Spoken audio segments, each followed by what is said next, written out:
Alam nyo ba na sa buong mundo, mas marami tayong mga babae kaysa sa mga lalaki? Oo, 51% ng populasyon. Pero ibig sabihin ba nito? Pantay na rin ang mga karapatan at pagkakataong natatanggap natin? Hindi pa sa lahat ng pagkakataon. Pero may magandang balita. Sa nakalipas na 50 taon, unti-unting nagbabago ang kalagayan at tungkulin ng kababaihan. Tingnan natin ang Taiwan bilang isang perpektong halimbawa. Noong araw, 50 taon na ang nakalilipas, ang papel ng isang babae sa Taiwan ay halos umiikot lang sa loob ng bahay. Para silang mga housekeeper na ang pangunahing trabaho ay tapusin ang mga gawaing bahay. Wala silang boses sa mahahalagang desisyon. Pero tingnan nyo naman ngayon, malaki na ang pinagbago. Ang mga babae sa Taiwan, habang may pananagutan pa rin sa tahanan, ay sumasabak na rin sa mundo ng trabaho. Ang galing, di ba? Sila ay inaasahang maging kasing husay ng mga lalaki sa kanilang mga karera. Kaya naman, para silang may dalawang mabibigat na responsibilidad sa kanilang mga balikat. At hindi lang yan. Ang pag-unlad na ito ay kitang-kita sa pagtaas ng kanilang sahod, pagkakataong makapag-aral, at mga batas na poprotekta sa kanila.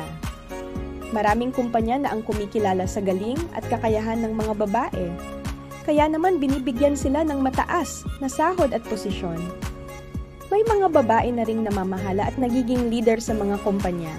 Sa edukasyon naman, ayon sa datos ng gobyerno, mas marami pangaraw ang mga babaeng pumapasok sa kolehiyo ngayon kumpara sa kalalakihan.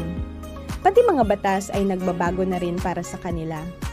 Halimbawa, sa isang malaking kumpanya sa Taiwan, ang maternity leave ay ginawa ng 1 taon, mula sa dating 3 buwan lang. Maging ang gobyerno ay gumagawa na ng mga batas para sa pantay na karapatan. Kaya bilang pagtatapos, malinaw na malayo na ang narating ng kababaihan sa Taiwan. Mas mapanghamon ang kanilang buhay ngayon. Pero kasabay nito, binibigyan na rin sila ng mas malaking halaga at karapatan. Siyempre, may mga hamon pa rin. Mayroon pa ring mga hindi makatarungang pagtrato at may mga lalaki pa ring umaasa na ang kanilang asawa ang gagawa ng lahat sa bahay. Marami pang kailangang gawin. Pero malaki ang pag-asa natin na balang araw, makakamit ng lahat ng kababaihan ang ganap na pagkakapantay-pantay. Salamat sa panonood! Kung nagustuhan ninyo ang video na ito, huwag kalimutang mag-like, mag-share, at mag-subscribe para sa marami pang kwentong tulad nito. Hanggang sa muli, paalam!